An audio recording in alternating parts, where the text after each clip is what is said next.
Katherine of Aragon and Anne Boleyn, the first two wives of Henry VIII, so often portrayed as opposites. Katherine as the loyal, scorned wife, Anne as the bright, bewitching upstart. One representing the old world, the other the new.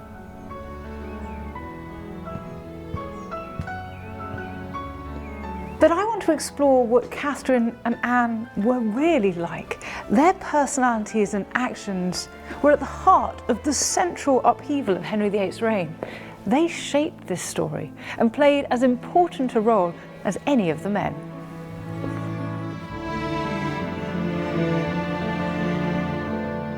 I'm going to look at the events that unfolded as Anne moved from being Catherine's lady-in-waiting to become the lady waiting to marry the king.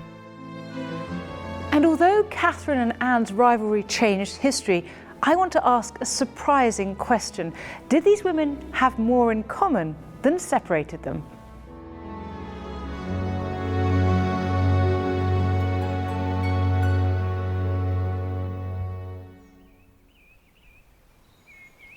To look closely at Katherine and Anne, I've returned to Hever Castle in Kent, Anne's family home. Hever is staging a special exhibition focusing on the 1520s, the decade during which Anne went from being one of Queen Catherine's women to accepting King Henry's proposal of marriage. Hever has portraits believed to be of both women, a good starting point with castle historian and assistant curator Dr. Owen Emerson.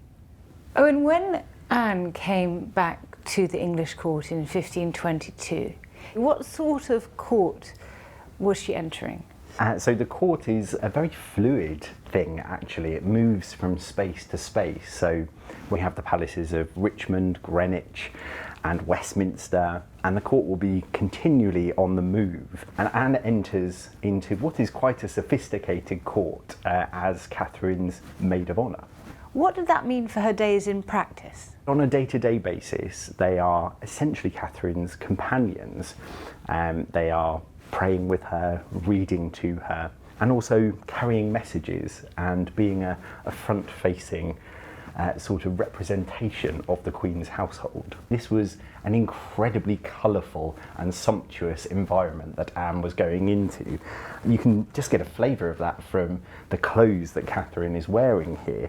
I mean, she's in red velvet and cloth of gold, and she is completely bejewelled. This is a really glittering environment, and it must have been a really dazzling environment for the young Anne Boleyn to enter into.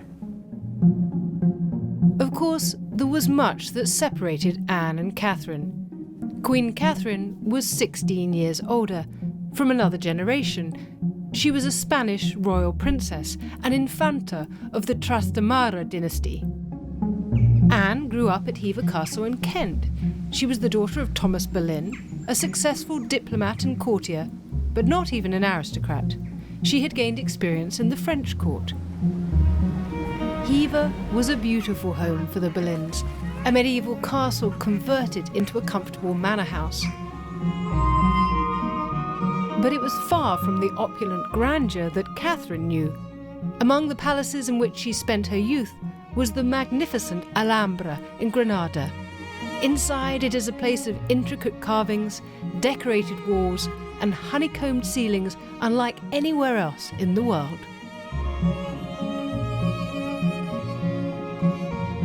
Katherine was the youngest daughter of two of Europe's most powerful, innovative, and ambitious monarchs, Isabel of Castile and Fernando of Aragon. Together they drove the Moors out of Granada and created a united Spain. To discuss Katherine's upbringing, I've come to Oxford to meet with Dr. Emma Cahill-Maron. Emma is writing a biography of Katherine. What a treat to have a chance to talk about Katherine. Is it fair to say of Katherine of Aragon, and indeed all her sisters, the daughters of Isabel of Castile and Fernando of Aragon, that they were among the most cultured women of their time? Yes, that's a fair statement. Actually, they were the most cultivated women of their time. And this is because Isabel, when she became queen, she realized how much she lacked in her own education, and she took on learning things like Latin and other subjects. So she decided her daughters weren't going to have this problem, because she wanted them to be ambassadresses of the lineage in other European courts. And she thought, I'll give them the best education that a woman can receive at this time, and that goes through learning Latin, because that was a tool to learn how to communicate in the diplomatic world. But it was definitely Isabella's decision to teach her daughters to be the best educated ladies and to represent the Trastámara house in the foreign alliances that they were going to establish. To be well educated at this time meant engaging with a new European philosophy, humanism. What sort of education were they receiving? If we think of it as a humanistic education, what does that mean? It means that in the court of Isabel and Fernando, they were recovering the classics. And for the two youngest, she brought an Italian humanist to teach them all these new disciplines. Someone who was an astounding figure, because he became the first Catholic bishop in America.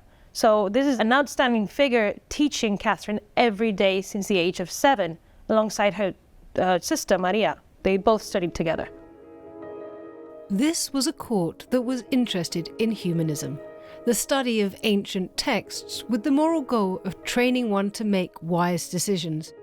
Foremost humanists included Erasmus of Rotterdam, an intellectual who looked back to the classical pre-Christian world for inspiration in interpreting the Bible. So Catherine had been educated to be a queen, and she had learnt by example. Her mother was a formidable monarch, and her parents ruled jointly as co-sovereigns. What's so fascinating here is that Catherine comes from a society which has a different role for women than they have in England. And she's come from a court in Spain that has a role particularly for queens as equal partners. Give us some sense of how different this was from what we know of English culture at the time. They had independence from their husbands in a way that women in England didn't have. So I think this is what makes Catherine such a different queen in England. The fact that Isabella is the first ruling queen in Castile makes a whole difference for this generation of women. And it's not the same after. So it's a very important time for female education in Spain. So as soon as Henry and Catherine become king and queen of England, they have a project. We have to stop thinking that they were always against each other. They were married happily for many years. So whatever Henry did, Catherine was involved. And he valued her opinion for many, many years. And she had the connection. She had the international connections. When does Henry VIII become an international figure? When he's linked to Katherine of Aragon. All these connections just speak to the fact that Catherine had the know-how, Henry had the money. And people are just very impressed at the things they're building in such a short time. In those 10 years that they're constructing this project together, people are very impressed. So even Erasmus and Juan Luis Vives and Torrilla, all these people these people went where the good action was. And the good action at the time was in England. Catherine didn't originally travel to England to marry Henry. Her husband was to be Henry's older brother. The reason that Catherine came to England in the first place was to marry this boy, Prince Arthur, first son of Henry VII and Elizabeth of York. And in fact, this may actually be a betrothal portrait. Arthur is holding a flower which he is sort of proffering, which tended to be the iconography of betrothal portraits. Maybe this was sent to Catherine's parents so they knew what he looked like. And actually allying himself with Catherine's parents, two of the most powerful monarchs in Europe, was a very clever move on Henry VII's part. They had conquered Granada, and they also were kind of true blue blood. Their house, the Trastámara, had been established for decades. They gave a sort of heft and authority to the new Tudor dynasty. And that, of course, is why Prince Arthur wanted to marry Catherine. But Arthur and Catherine were only married for 5 months. Arthur died, and it was another 7 years before Catherine married his brother, soon after he became King Henry VIII. The new king made no secret of his desire for a son and heir, but the couple had only one surviving child, a daughter named Mary. Also on display at Hever is a carving that shows the symbols of the dynastic union between Henry VIII of England and Katherine of Aragon and Castile. You've got the Tudor roses on one side and the pomegranate on the other, Catherine's symbol, because it was the symbol of Granada. So this is where Catherine comes from and speaks to her. And I suppose it gives us a sense of what Catherine and Henry's relationship was like in the teens and 20s, early 20s. What do you think? Very much so. I mean, here we have, a very potent symbol of their union. We don't just have their emblems together, but they are diminuted. They are literally spliced together. There's something very powerful about this representation of their union. And I think it's about stability and strength. As you say, this is the symbol that represents Catherine's strength and what she brought to the union. It's by bringing the two together that you produce this royal power. You've got the relatively upstart Tudors marrying into the Grand Trastamara family, and now we've got a royal dynasty to really reckon with. Absolutely. This is the promise of what is to come, isn't it? It is that crowning of hope, really. We so often rush ahead and think about the fact that it fell apart, but for so long it was such a strong union, and Henry took such strength from being with a woman like Catherine. Very much so. I think it's really dangerous actually to look sort of backwards and not really focus on what were incredibly glorious years between Catherine and Henry. But by the 1520s, Henry and Catherine's union was starting to falter. No son had survived, and there was little prospect of more children. During this time, Anne had returned from France to serve Queen Catherine, while her own marriage prospects were arranged. The story goes that there were two possible marriages for Anne, one with James Butler, her cousin from Ireland, that was suggested to her, and one that she sought with Henry Percy, the heir to the earldom of Northumberland. The evidence is partial, but it seems that Cardinal Thomas Wolsey may have championed one and thwarted the other, and then sent Anne back here to Hever to stew. But at some point, Anne returned to court. There's evidence that in 1526 she caught Henry VIII's eye. We know it was that year because of letters that Henry sent to Anne while she was here at Hever. A key letter was written in 1527, but referred to events the year before. Henry's first letters to Anne are written in French, which is the language of romance. It's the kind of elevated language of courtly love. This is the crucial letter for dating the beginning of Henry's obsession with Anne Boleyn. He says to her that necessity constrains him to pursue your response, having been for more than 1 year struck du dart d'amour, by the dart or the arrow of love. So he's loved her for more than a year. Now Henry wants to know whether she will accept him or not, and he makes her an offer. He says to her, "Will you do the office of being my true loyal mistress and friend?" And he makes her a really appealing offer. He promises her that if she will be, he promises to vous prendrez pour ma seule maîtresse, that he will make her his only mistress. And what's interesting about this is that he's approaching her in the spirit of courtly love, and yet, unlike a courtly lover, he's demanding an answer, and he wants to know whether she will say yes or no.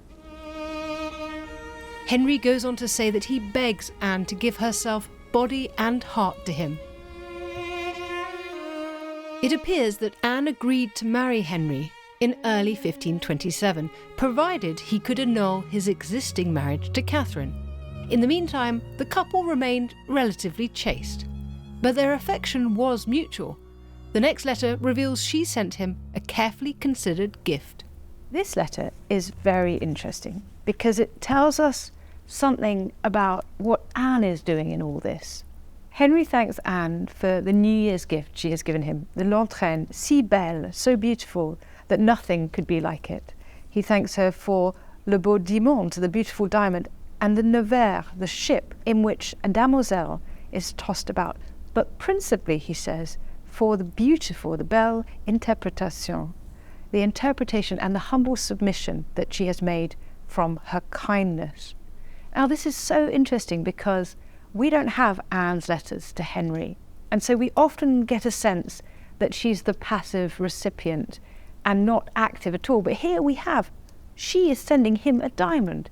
This is a two-way thing. We shouldn't imagine, because we don't have Anne's voice in all this, that she doesn't have a point of view, that she isn't herself exerting agency and telling Henry of her feelings too. And this, of course, is one of two famous letters that Henry signs off to Anne.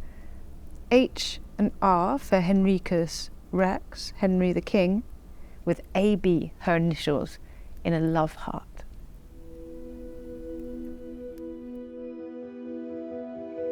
But what was Catherine doing while Henry and Anne were exchanging love letters?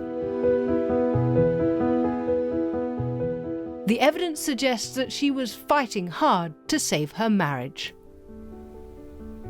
In 1527, Catherine of Aragon was commissioning many things to start to defend her marriage.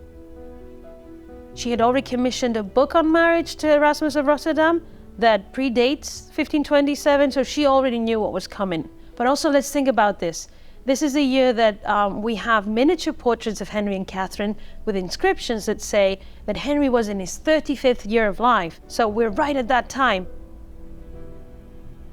The miniature portrait of Catherine, it's a companion to a portrait of the king, and it says in Latin, uxor. So it means that she's defending and she's giving these miniature portraits to people in court.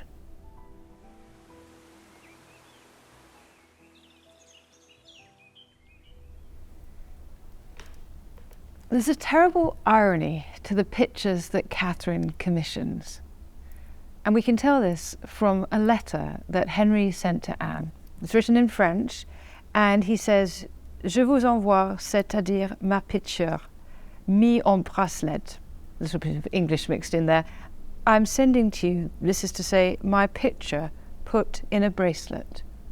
Now, a picture put in a bracelet, by definition, has to be small. It has to be a miniature. And it seems to me that the picture that Henry would have sent is one of the Sepp that has been most recently commissioned. In fact, I think these are probably the only miniatures that have ever been painted of Henry by this point. He is sending Anne, his mistress, a picture which his wife has commissioned of him. Giving his mistress a portrait commissioned by his wife is pretty outrageous behaviour, even by Henry's standards.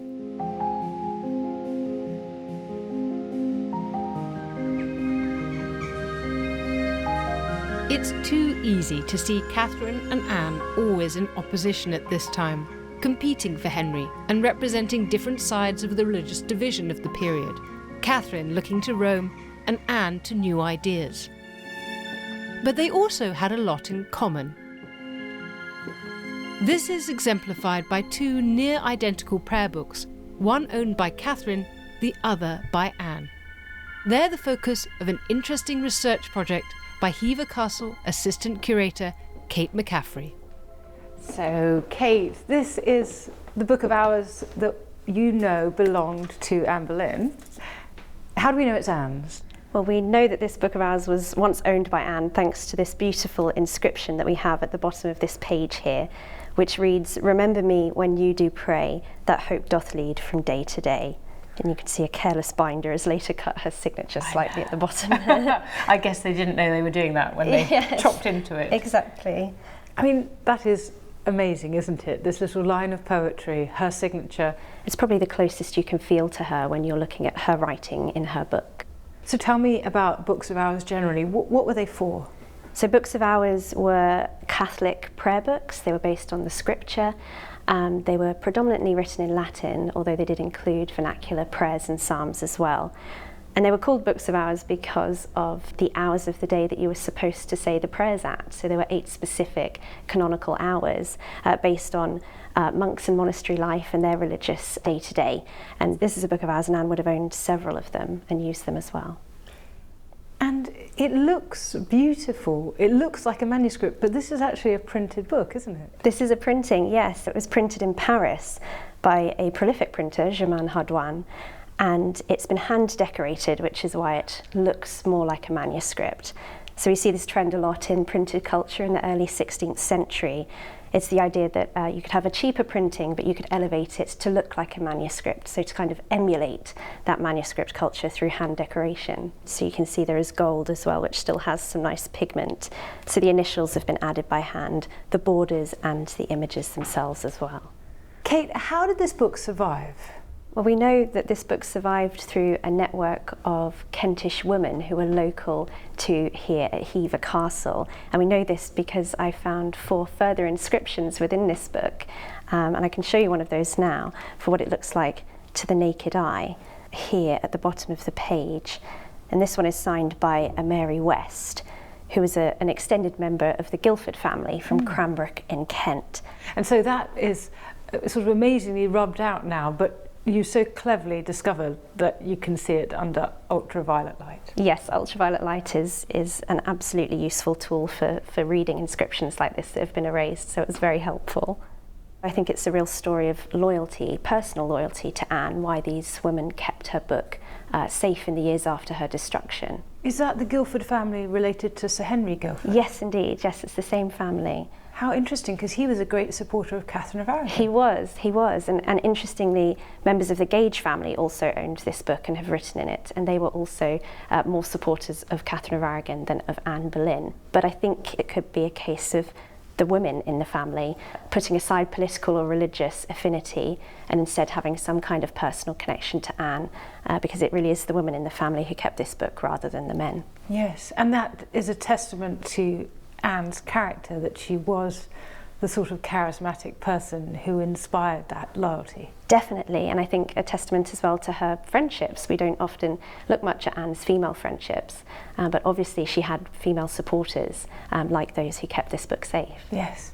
And what do you think a book like this tells us about Anne's faith and how she experienced religion? I think it's a really personal, intimate insight into Anne's religious beliefs. We traditionally associate her today with religious reform, and this is a more traditionally Catholic text. But I think it's an important example of how Anne's interest in reform came from a genuine, rooted interest in religion in general.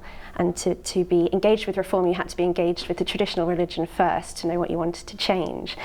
But what is particularly interesting is that the English prayers in this book have clearly been used more than the Latin ones, which I think says speaks both to Anne's level of Latin, but also her interest in the vernacular and common tongues, which ties into her love of reform. Can we have a look at those? Yes. So here are the English prayers. Yes, so they start just here with O Glorious Jesu, and you can see down here that this page has been particularly well used.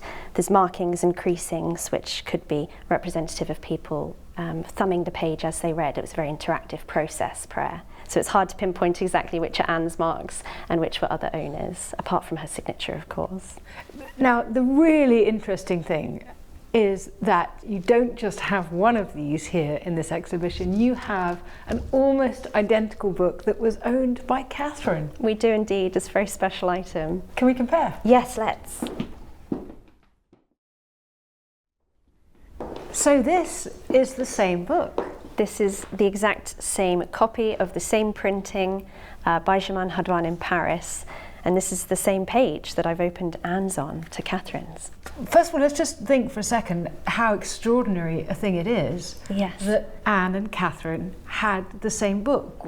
Tell me about that. What do you make of it? It's such an intriguing connection. When I made the connection between the two, I just thought it was such a rare glimpse of a moment of unity amidst a lot of personal turmoil at the time of these books' production. But I think it's an unusual one, really. We think of Catherine and Anne as being at odds so much, particularly in religion, and as being rivals in religion, with Catherine being more traditionally Catholic and Anne more reformist. So for them both to have owned the same prayer book and to have an actual moment of unity through prayer, I think is really almost slightly confusing at first. It's exciting. So that's fascinating. So what we're looking at here is what looks like a nativity scene, is that right? Yes, this is the nativity scene. But the illumination's really quite different, isn't it? It's very different, and it's particularly interesting because the woodcut underneath would have been the same. So Catherine's, well, I mean, for a start it looks like we're outside. We've got a castle wall behind. And the man is much younger here, he's much older, and they're definitely inside, I guess, in a stable. Yes. And the fact this is framed completely differently as well is really startling. I think we can't ignore that some of this may have just been the artistic preference of the artist, but specifics like you've mentioned, the gold page borders. Anne's also has extra red and blue corner decoration and these elliptical frames which are inscribed. That certainly to me seems like a personalised choice. So we have to imagine then that when the books were commissioned, the patron said, okay, this is what I want this level of detail or this sort of package of illumination. Yes, absolutely. This is where the personalisation comes in, and you can see that Anne's has been decorated to a more extravagant level. Yes, it looks like the illumination of the letters is exactly the same, so maybe this is the standard package. And would you like the bronze or silver or gold edition? Exactly, I think, and also through different artists down the production line. One likely would have done the initials, and then it would have been passed to artists to draw and colour in the woodcuts.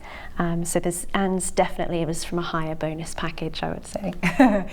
And it feels like it speaks to Anne's ambition, or perhaps more fairly her aspiration at this time. I think it speaks to both, definitely. And I think through Anne's decoration here, she's really emulating a queenly status, which she is hoping and wanting to gain soon.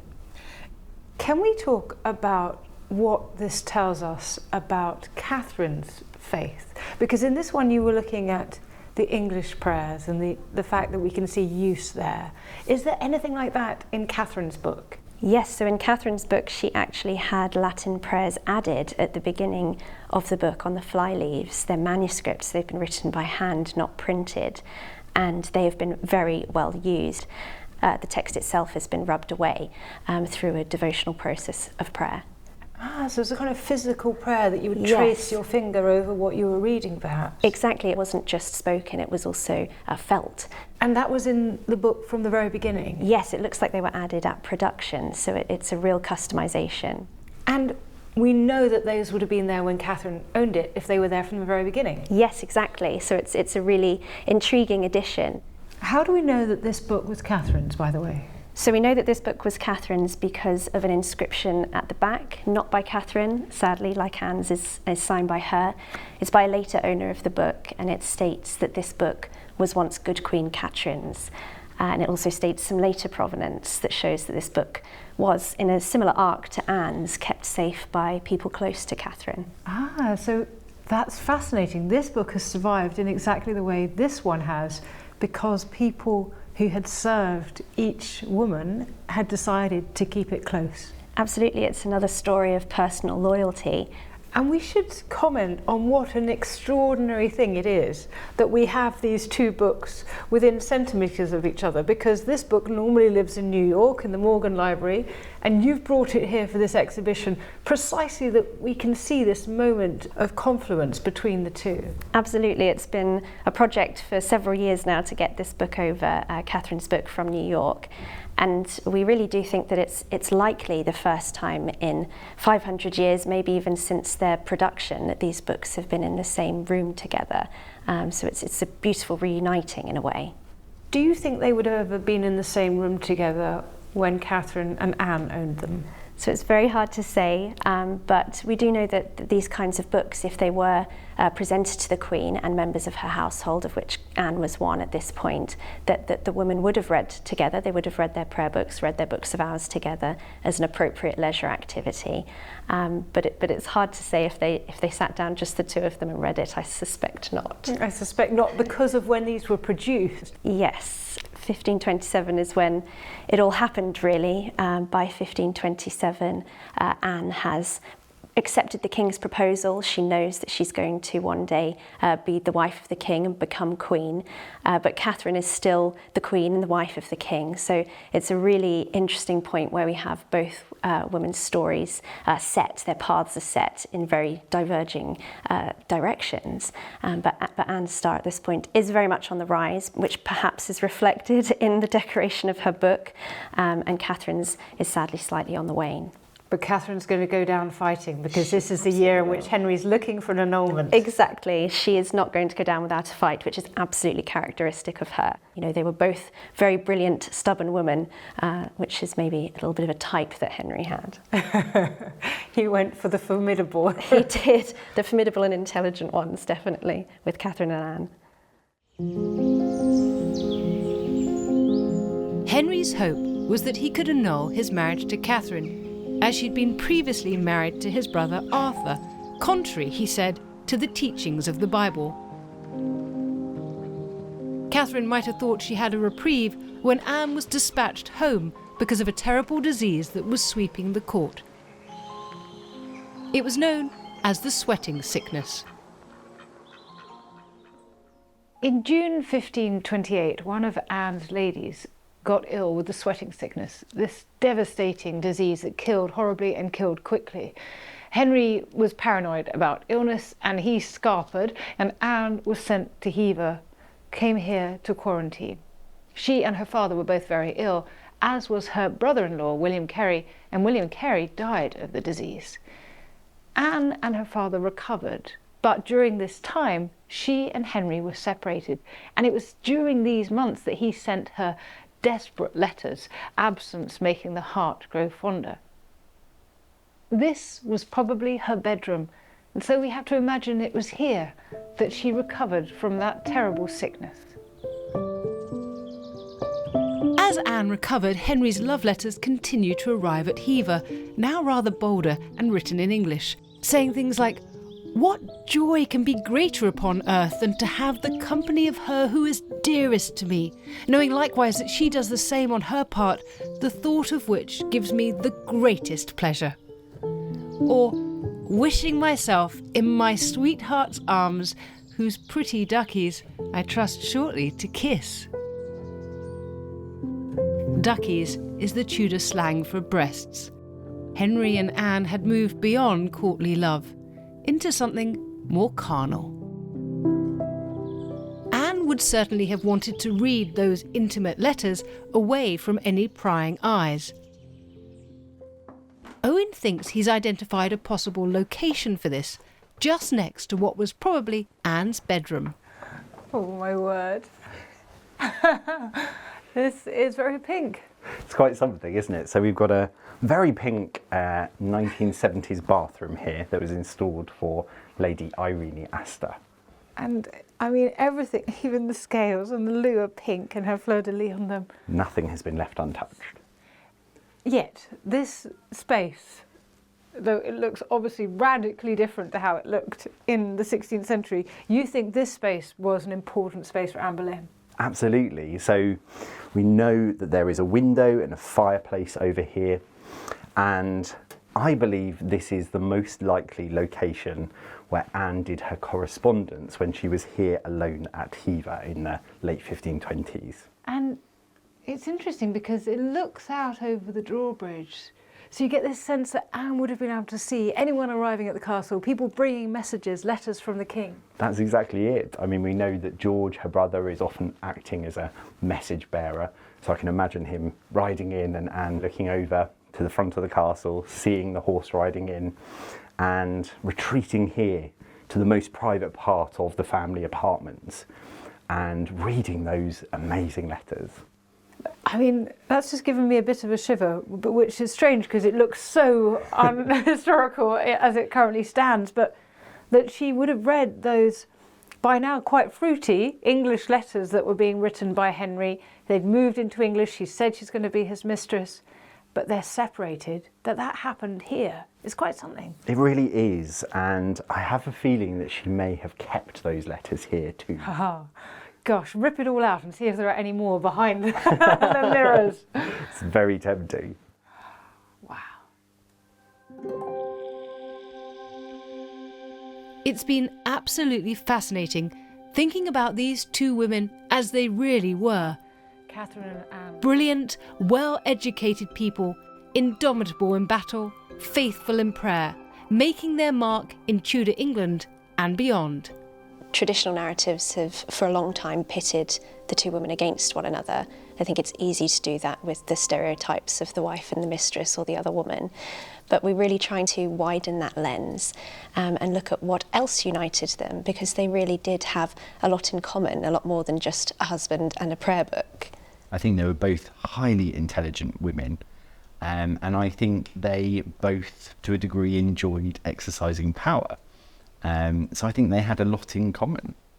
So, in other words, when we get to this love triangle of the 1520s, where we've so often written Catherine off as being this dowdy, boring woman, which she's not at all, and Anne being this scheming seductress, and actually what we've got instead is a love triangle between three brilliant people, or at least two brilliant people and Henry. Exactly. So interesting, isn't it? The fact that it is about wits, that it is about being clever and thinking their way through a problem, and that's why it becomes such a moment of butting heads, because Catherine will think her way out of the situation and think what to do, and Anne is coming up with clever solutions. Yeah, I think that's completely accurate. I think you can see both Catherine and Anne strategizing, using their intelligence to get the best opportunity for themselves. And Anne's opportunity seemed to have arrived. The wheels of international politics were turning, and there was hope that soon she and Henry would be married. 1528 was the last Christmas that Anne spent here at Hever. In September 1528, the Pope's Cardinal Lorenzo Campeggio had finally arrived to test the case for an annulment of Henry's marriage to Catherine. This was the time of great excitement for Anne. For Catherine, it was a moment to try and stage a comeback, to prove that her marriage to Henry was watertight. And so, as it went into 1529, the trial loomed on the horizon. The stage was set for the final battle, the trial that they believed would determine who was Henry's wife and who England's queen.